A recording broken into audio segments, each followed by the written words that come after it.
शेतकऱ्यांना हे सांगण्यात आलं होतं की तुमचा जो बेदाणा आहे तो बेदाणा शालेय आहारामध्ये त्याचा समावेश करणार आहेत. त्याची देखील खरेदी करण्यात आलेली नाही. मग त्याची खरेदी केलेली नाही तर मग हे द्राक्ष जी आहे एकतर कमी भावामध्ये विकायची आणि अशा पद्धतीने द्राक्ष उद्योग जो आहे तो देखील संकटात आलेला आहे. आज जेव्हा करोना चालू होता त्या करोनाच्या काळामध्ये त्याने आज सगळे उद्योगधंदे बंद होते, सगळं काही बंद होतं, वर्क फ्रॉम होम होतं. पण अशा वर्क फ्रॉम होमच्या वेळी देखील तो शेतकरी घरामध्ये बसला नव्हता. तो शेतकरी शेतामध्ये राबत होता, आपल्यासाठी राबत होता. थोडक्यामध्ये हा जो गट सचिव आहे शासनाच्या भरपूर प्रमाणामध्ये काम करतो आणि तो एका आशेवरती आहे की मला कधीतरी शासनाचा कर्मचारी म्हणून शासनामध्ये घेतील, परंतु हा शासनाचा काम करीत असला तरी हा शासनाचा कर्मचारी नाही. त्याचा जो पगार आहे तो मात्र विकास सोसायट्यांच्या मार्फत म्हणजे विकास सोसायटी त्याची जी वर्गणी असते ती जिल्हा देखरेख संघाकडे देते आणि जिल्हा देखरेख संघामार्फत ती वर्गणी जमा झाल्यानंतर त्यांच्या पगाराचं नियोजन हे केलं जातं. नमस्कार मित्रांनो, मी जयश्री सम्राज्ञी यूट्यूब चॅनलमार्फत आपणा सर्वांचं स्वागत करते. आज मी जी माहिती देणार आहे ती प्रत्येक गावागावामध्ये असणारी जी विविध कार्यकारी सोसायटी आहे त्याचप्रमाणे त्याच्या विकास सोसायटीमध्ये काम करणारे कर्मचारी म्हणजे गटसचिव आणि त्याचप्रमाणे देण्यात येणारं शेतकऱ्यांना देण्यात येणारं पीक कर्ज याबाबतची माहिती जी आहे ती मी देणार आहे. येणाऱ्या शेतकऱ्यांना येणाऱ्या अडचणी ज्या आहेत त्या अडचणी काय आहेत, तसंच शेतकऱ्यांच्या होणाऱ्या ज्या आत्महत्या आहेत त्या कशामुळे होत आहेत याबाबतची जी माहिती आहे ती थोडक्यामध्ये देण्याचा मी प्रयत्न करणार आहे. 1904 सहकाराचा कायदा आला. त्यावेळी इंग्रजांचं राज्य आपल्या देशामध्ये होतं आणि त्यावेळची परिस्थिती अशी होती, शेतकऱ्यांना जर कर्ज घ्यावयाचे असल्यास, शेतीसाठी कर्ज किंवा इतर कोणत्याही कारणासाठी जर कर्ज घ्यावयाचे असल्यास त्याला संपूर्णपणे सावकारावरती अवलंबून राहावं लागत असे आणि सावकारावरती अवलंबून राहिल्यामुळे त्याची शेती जे जमीन असायची ती सावकाराकडे गहाण टाकली जायची आणि अशा पद्धतीने त्याचं भरपूर प्रमाणामध्ये शोषण व्हायचं. मग हे शोषण थांबावं याकरता प्रत्येक गावामध्ये तेव्हापासून विकास सोसायट्या स्थापन होण्यास सुरुवात झाली आणि ह्या विकास सोसायट्या ज्याप्रमाणे पिकासाठी कर्ज देऊ लागल्या त्याचप्रमाणे त्यांची इतरही कामं म्हणजे ते शेतकऱ्यांना बी बियाणं देणं, खतं देणं, त्याचप्रमाणे त्यांनी जर इतर उद्योग सुरू केलेले असले तर कापड दुकान वगैरे असायचं. जेव्हा स्वातंत्र्य मिळालं त्याच्यानंतर मग आपण स्वस्त धान्य दुकान वगैरे ते देखील विकास सोसायट्यांनी सुरू केलं. तर या विकास सोसायट्यांच्या बाबतीत आता आपण पाहिलं तर ह्यांचं कामकाज कोण बघतं, तर ह्यांचं कामकाज जे आहे म्हणजे विकास सोसायट्यांच्या होणाऱ्या निवडणुका, त्याचप्रमाणे त्यांना कर्ज देणं, म्हणजे शेतकऱ्यांना कर्ज देणं, त्याची वसुली करणं, विकास सोसायट्यांचा ताळेबंद पाहणं, नफा तोटा पाहणं, या ज्या गोष्टी आहेत किंवा ज्यावेळी कर्ज माफी येते म्हणजे केंद्रीय कर्जमाफी येते, राज्य कर्जमाफी येते आणि ती जी आहे ती माफी कर्ज त्या माफीमध्ये हा शेतकरी बसतो की नाही त्याप्रमाणे त्यांच्या याद्या तयार करणे, ही जी कामं आहेत थोडक्यामध्ये ही या स्वरूपाची जी कामं आहेत ती सर्व जी आणि त्यांचं पीक कमाल मर्यादा पत्रक तयार करून त्यांचा कर्ज मागणीचा जो अर्ज आहे आणि कमाल मर्यादा पत्रक हे जिल्हा मध्यवर्ती बँकेत येऊन त्यांचं कर्ज मंजूर करून घेणं, ही जी सर्व कामं आहेत ती गटसचिवाला करावी लागतात. त्याचप्रमाणे सहकार खात्यामार्फत वारंवार जी माहिती मागितली जाते, शासनामार्फत जी माहिती मागितली जाते ती देखील माहिती देण्याचं काम जे आहे ते या गटसचिवामार्फतच केलं जातं.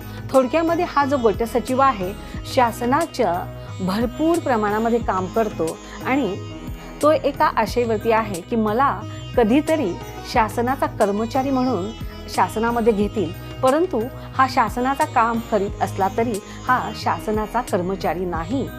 त्याचा जो पगार आहे तो मात्र विकास सोसायट्यांच्या मार्फत म्हणजे विकास सोसायटी त्याची जी वर्गणी असते ती जिल्हा देखरेख संघाकडे देते आणि जिल्हा देखरेख संघामार्फत ती वर्गणी जमा झाल्यानंतर त्यांच्या पगाराचं नियोजन हे केलं जातं. काही वेळेस या गट सचिवांकडे एकच संस्था असे नाही तर त्यांच्याकडे 3-3, 4-4 संस्था देखील असतात आणि 3-4 संस्थांचं कामकाज देखील त्यांना पाहावं लागत असतं. आता आपण थोडक्यामध्ये कमाल मर्यादा पत्रक आणि इतर जी माहिती आहे ती आता आपण शेतकऱ्याकडून कर्ज मागणीचा अर्ज आल्यानंतर मग गट सचिवामार्फत कमाल मर्यादा पत्रक जे आहे ते तयार केलं जातं. त्याच्यामध्ये शेतकऱ्याची संपूर्ण माहिती, कोणती जमीन आहे आणि कोणत्या पद्धतीचं पीक त्यांनी घेतलेलं आहे आणि त्याने त्याच्या जमिनीच्यानुसार त्याला कोणत्या पद्धतीचं म्हणजे त्याला आपण किती कर्जाची त्यांनी मागणी केलेली आहे ती सर्व माहिती भरली जाते आणि ते त्याच्यावरती जे आहे गट सचिवाची सही, ते संचालक मंडळ वगैरे यांच्या सह्या वगैरे होतात आणि जिल्हा मध्यवर्ती बँकेकडे ते मंजुरीसाठी पाठवण्यात येतं. अशा पद्धतीने हे कमाल मर्यादा पत्रक जे आहे तयार केलं जातं. शेतकऱ्यांना पीक कर्ज जे मिळतं, पीक कर्ज, पीक तारण कर्ज अशा पद्धतीचं आहे आणि त्यांच्या वसुलीच्या ज्या तारखा आहेत त्या मात्र वेगवेगळ्या आहेत. म्हणजे जर आता रब्बी हंगाम सुरू आहे पहा आणि रब्बी हंगामातील जे कर्ज आहे त्याचं वाटप साधारणपणे ऑक्टोबर महिन्यामध्ये केलं जातं. आता गहू आणि हरभरा याच्या वसुलीची तारीख जी आहे ती 31/5/2024 आहे. म्हणजे थोडक्यामध्ये एका वर्षाच्या आतमधली ही वसुलीची तारीख आहे. म्हणजे त्या 31/5/24 पर्यंतच त्यांनी ते कर्ज फेडलं पाहिजे. आता या कालावधीमध्ये जर अवकाळी किंवा इतर काही नैसर्गिक आपत्ती जर आल्या नाहीत, एप्रिल-मे महिन्यापर्यंत संपूर्ण पीक त्यांनी जर काढलं, बाजारामध्ये जर त्याने ते विकलं, तर तो मात्र त्याने जे कर्ज घेतलेलं आहे तो कर्ज शेतकरी फेडू शकतो. त्याचप्रमाणे आता बी बियाणे देखील दिलं जातं म्हणजे आपल्या विकास सोसायट्यांच्या मार्फत. मग बी बियाणं जे आहे ते शासनाचे जे महाबीज किंवा ज्या काही कंपन्या आहेत त्यांच्या मार्फत दिलं जातं. एखाद वेळेस जर ते बियाणं जे आहे ते जर चांगल्या प्रतीचं नसेल, चांगलं जर नसेल तर त्याला ती दुबार पेरणी करून देखील काही वेळेला पीक येत नाही. खताचे भाव देखील वाढलेले आहेत. कर्जामध्येच ते तुम्हाला कर्ज जे दिलं जातं, कर्जाचे रुपये देण्याच्या ऐवजी काही वेळेला खतं देखील पुरवली जातात. आता खताच्या किमती वाढलेल्या आहेत असं सांगण्यात येतं, परंतु खताच्या किमती वाढल्या तरी मग सरकारने सांगितलं की नाही, आम्ही ज्या किंमत आहे त्याच किमतीने तुम्हाला आम्ही खतं देत आहोत. परंतु शेतकऱ्यांनो त्याच किमतीने जर तीच किंमत आहे तर शेतकऱ्याचं आपलं खताचं पहिलं पोतं जे होतं ते किती किलोचं होतं आणि त्याची किंमत काय होती आणि आता देण्यात येणारं पोतं ते तेवढ्याच किलोचं आहे का हे जरा तपासून पाहावं असं मला वाटतं. म्हणजे अशा पद्धतीने शेतकऱ्यांना खत पुरवठा त्याचप्रमाणे बियाणांचा पुरवठा असा केला जातो. नंतर आता आपण पाहिलं ऊसाचं जे जर कर्ज दिलेलं असेल त्याची जी तारीख आहे म्हणजे त्याला पीक कर्ज जे आहे ते देण्याची तारीख जी आहे ती मला वाटतं जून महिन्यातली आहे, 30/6/2024 आहे. त्या ज्वारी आणि बाजरीची जी तारीख आहे ती मार्च 2024 आहे. म्हणजे अशा ह्या तारखा ज्या आहेत त्या वेगवेगळ्या असतात आणि वेगवेगळ्या तारखा आहेत. म्हणजे एखाद वेळेस आता रब्बीचे तर एका वर्षाच्या आतच तुम्हाला पैसे फेडायचे आहेत आणि जर तो त्या कालावधीमध्ये जर काही नैसर्गिक आपत्ती जर आली तर ते फेडू शकत नाही. मग अशा वेळेस त्या शेतकऱ्याला म्हणजे फेडू शकला नाही तर ते कर्जावरती जे ते 6% जे दिलेलं आहे ते 10% जातं आणि आणखीन पुन्हा 2% अशा पद्धतीने वाढवून म्हणजे त्याला कर्जाचं जे आहे तो बोजा त्याचा जो आहे तो वाढत जातो. आता ऊसाचं जर आपण पाहिलं तर ऊस देखील तसंच आहे की तुम्ही जरी ऊस लावलेला असला तरी त्याची जेव्हा ऊस तोडणी जेव्हा येते त्यावेळी ऊस तोडणी कामगार देखील तुम्हाला मिळत नाहीत. त्यांच्या ज्या टोळ्या असतात त्या एका गावामध्ये जर आल्या त्या गावामधल्याच लोकांचं मग ते एका मागोमाग एक अशा पद्धतीने ती तोडणी केली जाते आणि मग जर ती पुन्हा तुम्हाला जायला वाट आहे किंवा नाही त्या सगळ्या पद्धतीचा विचार करूनच ते ऊस तोडणी कामगार देखील तुमच्याकडे येत असतात. ते जर मिळाले नाही तर तुमचा ऊस तसाच राहतो आणि तो देखील मग दिला जात नाही. पुन्हा जर तो ऊस तोडणी कामगारांनी जर तोडला आणि तो जेव्हा गुऱ्हाळासाठी जेव्हा कारखान्याकडे जातो तो देखील वेळेच्या आतच गेला पाहिजे. त्याचं जी गुऱ्हाळा करता तो जर ठराविक वेळेतच जर गेला तर त्याच्यातून येणारा रस किंवा ज्या पुढच्या जी प्रक्रिया आहे म्हणजे थोडक्यामध्ये त्याचं वजन जे आहे ते चांगलं मिळतं आणि त्याच्यानुसार त्याला शेतकऱ्याला जो मिळणारा भाव देखील आहे तो त्या पद्धतीने त्याला मिळून जातो. आता त्याचप्रमाणे आपण जर पाहिलं द्राक्ष पिकं देखील काही पट्ट्यामध्ये द्राक्षाची पिकं ही फार मोठ्या प्रमाणात घेतली जातात. परंतु द्राक्षाचा जी पिकं घेतली जातात तरी देखील शेतकरी नाराज आहे. कारण 91ला शेतकऱ्याला जो द्राक्षाचा भाव मिळत होता आज देखील तोच भाव मिळत आहे. आज त्यावेळी 91 साली जे शेतकऱ्याच्या जे तोडणी करण्याकरता जे कामगार येत होता त्याच्याकडे द्राक्ष तोडणीसाठी किंवा रोज त्याच्यामध्ये औषधं फवारणीसाठी येणारा होता त्याला साधारणपणे जास्तीत जास्त त्याला 50 रुपये दिले जात होते. आज त्याला 300 रुपये दिले जातात. औषधांचं त्याप्रमाणे बघितलं 91 सालची औषधं द्राक्षाकरता वापरली जाणारे त्यांचे भाव काय होते, आजचा भाव काय आहे, या सगळ्या जर गोष्टींचा जर आणि पेट्रोलचा भाव त्यावेळी काय होता 21 रुपये प्रमाणे पेट्रोल होतं आणि आज जे आहे ते 100 रुपये प्रमाणे आहे. या सगळ्या गोष्टी 4 किलोला तेव्हा द्राक्षाच्या पेटीला साधारणपणे 120 ते 150 रुपये मिळत होते. आज देखील व्यापारी जो शेतकऱ्यांकडून घेतो ते 150 रुपये प्रमाणेच घेतो 4 किलोचा. तुम्ही विचार करा 91 साल आज चालू आहे का, आज साल कोणते आहे 2024 आलं तरीसुद्धा तोच भाव जर शेतकऱ्याला मिळत असेल तर त्याला हमी भाव देणं आवश्यक आहे. आणि दुसरी गोष्ट शेतकऱ्यांना हे सांगण्यात आलं होतं की तुमचा जो बेदाणा आहे तो बेदाणा शालेय आहारामध्ये त्याचा समावेश करणार आहे. त्याची देखील खरेदी करण्यात आलेली नाही. मग त्याची खरेदी केलेली नाही तर मग हे द्राक्ष जी आहे एकतर कमी भावामध्ये विकायची आणि अशा पद्धतीने द्राक्ष उद्योग जो आहे तो देखील संकटात आलेला आहे. परंतु याच्याकरता म्हणजे शासनानं त्याच्यावरती विचार करणं फार आवश्यक आहे. ज्याप्रमाणे द्राक्षाला भाव मिळत नाही इतर पिकाला देखील भाव मिळत नाही. म्हणजे ज्यावेळी शेतकऱ्याला जो ज्वारी बाजरी किंवा गहू आहे तो काय करतो लोकल मार्केटमध्ये जर त्याचं कमी उत्पन्न आलेलं असेल तर तो काय करतो लोकल मार्केटमध्येच तिथला जो एखादा व्यापारी असेल जवळचंच एखादं दुकान असेल तिथे तो विकून टाकतो. कारण पुढे ट्रान्सपोर्टेशन वगैरे हे जे खर्च आहेत ते आहेत. जर त्याच्याकडे जास्त प्रमाणामध्ये जर ते पीक आलेलं असेल तर तो काय करतो चला जाऊ दे आपण APMCमध्ये तरी जाऊया. पण APMCमध्ये जर तुम्ही पाहिलं तर APMCमध्ये काय असतं तो जो तुमचा माल उतरवणारा हमाल आहे, तोलारी आहे, मापारी आहे, त्याच्यानंतर दलाल आहेत.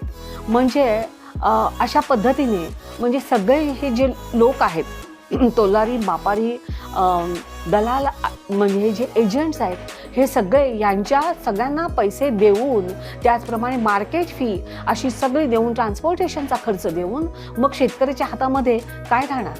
मग पुन्हा MSP केलेला आहे. MSP जे आहे म्हणजे मिनिमम सपोर्टिंग प्राईज जी आहे ती दिलेली आहे म्हणजे शासनाने त्या पद्धतीने म्हणजे ते त्याला द्यावं असं आहे. परंतु ती सुद्धा त्याला मिळत नाही. मिनिमम सपोर्टिंग प्राईज म्हणजे ती कमीत कमी तितकी द्यावी आणि त्याच्यानंतर जास्तीत जास्त देण्यात यावी त्याला द्यावी असा जरी असलं तरी ती त्याला दिली जात नाही. आता MSP जी आहे ती सगळ्या देशामध्ये एकच आहे. परंतु प्रोडक्शनवरती होणारा जो खर्च आहे संपूर्ण देशात सारखाच आहे का, नाही. तो संपूर्ण देशामध्ये सारख्या पद्धतीचा नाही. महाराष्ट्रामध्ये होणारा खर्च वेगळा, तामिळनाडूत होणारा खर्च वेगळा, कर्नाटकात वेगळा, केरळामध्ये वेगळा आहे. आणि महाराष्ट्र हे जे राज्य आहे ते श्रीमंत राज्य म्हणून गणलं जातं. मग त्यातला महाराष्ट्र जेव्हा केंद्राला आपली पैसे देत असतं आणि केंद्राकडून आपल्याला जे काही पैसे येणार असतात ते आपल्याला अत्यल्प येतात आणि त्याच्यामुळे अत्यल्प पैसे जर आपल्याला आले, आपल्याला देखील राज्य चालवायचं आहे, त्यामुळे भरघोस सुविधा किंवा ज्या काही सवलती आहेत त्या देणं महाराष्ट्र सरकारला परवडत नाही. वीज जे आहे, पाणी जे आहे, याच्यावरती आपण त्यांना सवलती शेतकऱ्यांना देऊ शकत नाही. रात्रीच्या वेळी वीज आपण त्यांना पुरवली जाते. शेतकऱ्यांना त्यांच्या शेतावरती रात्री जर ऊसाला जर पाणी घालायचं असेल, द्यायचं असेल, रात्रीच्या वेळी तो जातो. त्याच्यामध्ये त्याला कधी कधी साप, विंचू, काटा जे आहे त्याला सामोरं जावं लागतं, रात्रभर जागावं लागतं. अशा पद्धतीच्या जे त्याला अडचणींना भरपूर असं तोंड द्यावं लागतं. MSPचं मग हे झालं की मग तो मिनिमम सपोर्टिंग प्राईज आहे ती त्याला का मिळत नाही, त्याचं आणखीन कारण तिथे जर कमी प्राईजला जर तो देणार असं जर म्हटलं, म्हणजे मिळणार आहे असं म्हटलं, तर तो म्हणतो त्यापेक्षा मी असं करतो, किंवा म्हणणार की नाही इथे ठेवायला जागा देखील नाही. अशा पद्धतीने जेव्हा म्हटलं जातं मग तेव्हा शेतकरी काय म्हणतो की जाऊ दे, मी FCIकडे जाऊन माझं विकून येईन, म्हणजे माझं धान्य. FCIकडे जातो तर तेव्हा तर तिथेही त्याला 4 चक्रा काढाव्या लागतात, द्यावे लागतात. कारण तेव्हा म्हटलं जातं की गोदामामध्ये तुमचं धान्य ठेवायला आमच्याकडे जागा नाही, आज काय तर आज ते हमाल नाहीत. अशा पद्धतीनं म्हणजे त्याला 4 चक्रा मारल्यानंतर त्यापेक्षा मग तो म्हणतो जाऊ दे APMCमध्ये तिथे तरी देऊन टाकूया. मग त्याने ज्या 4 चक्रा, मग असं जे इकडे 4 चक्रा तिकडे 4 चक्रा, त्यापेक्षा बाबा काय तुला द्यायचं ते दे.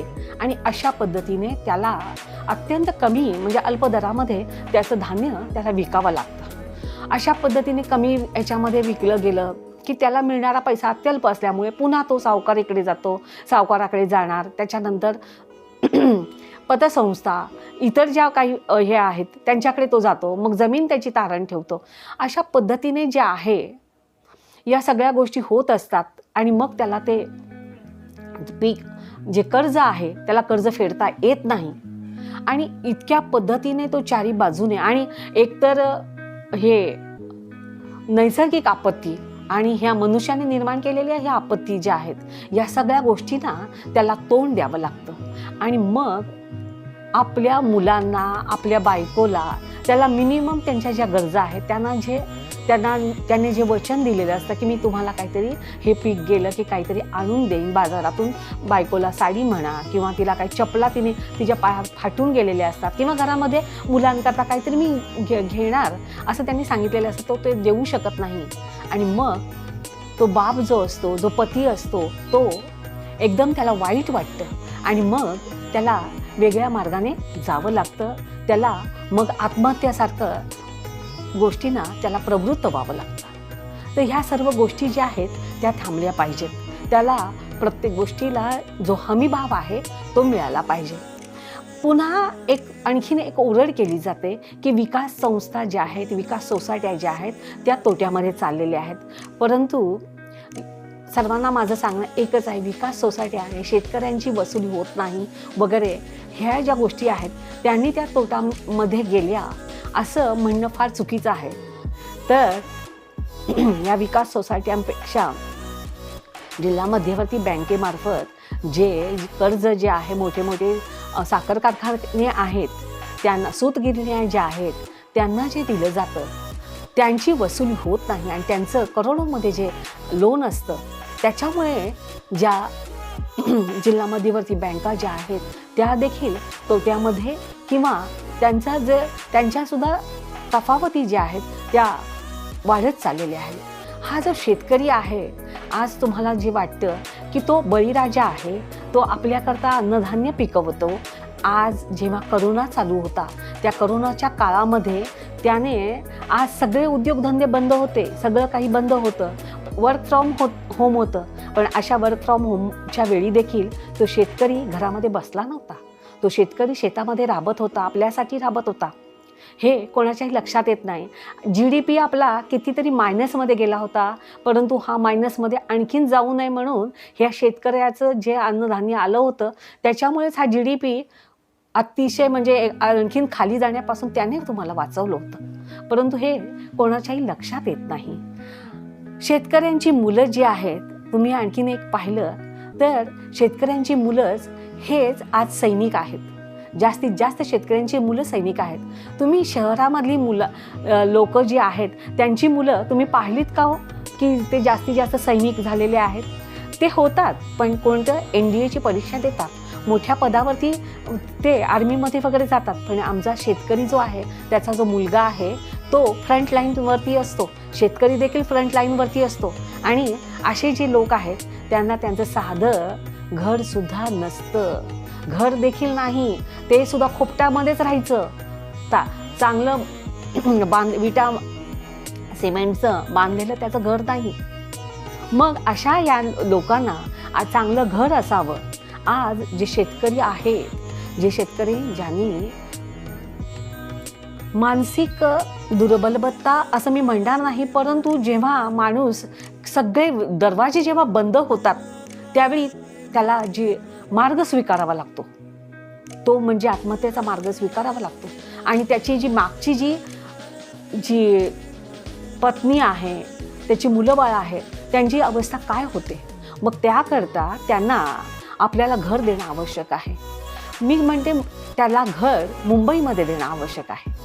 आज आपली मुंबई ही जी आहे ही आर्थिक राजधानी आहे आणि ह्या आर्थिक राजधानीमध्ये संपूर्ण देशातले लोक येतात, कुठेही राहतात आणि कुठेही राहिलं ते झोपडपट्टीमध्ये राहतात. आणि आमचं सरकार जे आहे, आम्ही काय करतो, आज 95पर्यंतच्या सरकारांना आपण कायम करतो, त्यानंतर 2000पर्यंतच्या करतो. असे हे जे आकडे आहेत, म्हणजे कारण सरकारची देखील ती वोट बँक असते, त्याच्यामुळे त्या झोपडपट्ट्यांना कायम करणं आवश्यक असतं. मी म्हणते आमच्या लोकांना जे आहेत, शेतकरी आहेत, त्यांना देखील जर तुम्ही फुकटामध्ये घरं दिलीत, की ज्यांनी मृत झालेले आहेत, आत्महत्या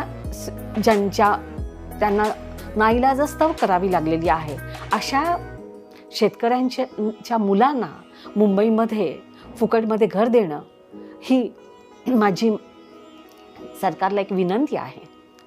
अशा पद्धतीने अशा पद्धतीने शेतकऱ्यांवरती अडचणी येतात. विकास सोसायट्या ज्या आहेत त्यांचं पीक कर्ज जे आहे त्याचं जे धोरण आहे, असं नेहमी म्हटलं जातं की ते बरोबर नाही आहे, किंवा शेतमाल तारण धोरण आहे ते योग्य नाही, थकबाकी आहे. अशा सर्व ज्या गोष्टी आहेत त्याच्यामुळे विकास सोसायट्या अडचणींमध्ये वगैरे ज्या येतात, तर त्याच्यातून बाहेर कसं येणं हे फार आवश्यक आहे.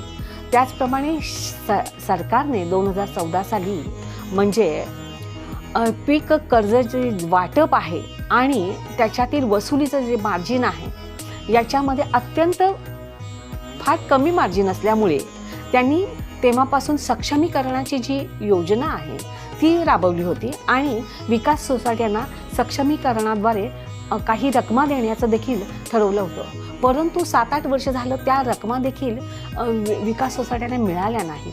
विकास सोसायट्याच्या गटसचिवांनी त्याच्याकरता, त्याचप्रमाणे वैद्यनाथन कमिटीनुसार जवळजवळ या संस्थांना विकास सोसायट्या ज्या आहेत, म्हणजे आर्थिक स्थिती त्यांची चांगली होण्याकरता 1000 कोटी रुपये येणार होते. त्याकरता कॅश म्हणजे कॉमन अकाउंटिंग सिस्टीम आहे ती प्रत्येक विकास सोसायटीने स्वीकारली पाहिजे. त्याकरता त्यांनी कॉम्प्युटर घेतला पाहिजे आणि ह्या सगळ्या ते ॲप घेतलं पाहिजे. हे सगळं ज्या गोष्टी आहेत त्या सगळ्या राबवल्या गेल्या, म्हणजे कॅशप्रमाणे त्यांचं अकाउंटिंग सिस्टीम करून घेतली, परंतु पैसे काही आले नाही. त्यामुळे जर ह्या विकास सोसायट्या जर सक्षम नाही झाल्या तर हा शेतकरी देखील सक्षम होणार नाही. आणि शेतकरी सक्षम होणं फार आवश्यक आहे. शेतकरी वाचला तर हा देश वाचणार आहे. पुन्हा आणखीन एक मला आता म्हणजे सांगण्याच्या ओघामध्ये राहून केलं ते म्हणजे मी तुम्हाला सांगते की ऊस जो आहे त्या ऊसाचं जे आपण वाढं जे असतं, म्हणजे जो आपल्या कारखान्याकडे जातो त्याच्या अगोदर वाढं हे वेगळं केलं जातं. आणि मला आठवतं मी जेव्हा सांगलीमध्ये होते तर त्यावेळी हे वाढं जे आहे सरकारने खरेदी केलं होतं आणि खरेदी करून ते चारा डेपो आहेत ते प्रत्येक तालुक्याच्या ठिकाणी, जिल्ह्याच्या ठिकाणी उभारले गेले होते आणि शेतकऱ्यांना तो चारा देखील मोफत म्हणजे शेतकऱ्यांना तो दिला होता. शेतकऱ्यांना तो चारा दिला होता आणि म्हणजे त्यांच्या जनावरांसाठी, आणि वाढं जे खरेदी केलं होतं आणि त्याचे पैसे देखील शेतकऱ्यांना मिळाले होते. अशा पद्धतीने जर आतासुद्धा काही ज्या गोष्टी आहेत केल्या तर शेतकऱ्यांना थोडेफार पैसे मिळू शकतील. हमी भाव देऊ शकत नाही तर ह्या पद्धतीने जर काही गोष्टी केल्या, म्हणजे इतर पिकांच्या बाबतीमध्ये देखील अशा पद्धतीने काही योजना आखल्या गेल्या, विकास सोसायट्यांना सक्षमीकरण करून दिलं, तर मात्र शेतकरी वाचेल. आणि शेतकरी वाचला तर मात्र आपला देश हा नक्की वाचेल. ही जी माहिती आहे ती फार म्हणजे मोठ्या प्रमाणात मला सांगायची होती, परंतु व्हिडिओ फारच मोठा होईल आणि ती सगळ्या गोष्टी येणार नाहीत आणि अजूनही आलेल्या नाहीत हे मला मान्य आहे. तरी देखील काही तुम्ही जेव्हा शेतकरी वर्ग जेव्हा हे पाहिल तर त्यांनी मला सूचना करणं फार आवश्यक आहे. त्यांनी हा व्हिडिओ नक्की पाहावा आणि त्याच्यातून आणखीन काही जर मला सूचना कराव्याच्या त्यांना वाटल्या तर त्यांनी मला कराव्यात, तर मी दुसरा व्हिडिओ त्यावरती बनवू शकेन.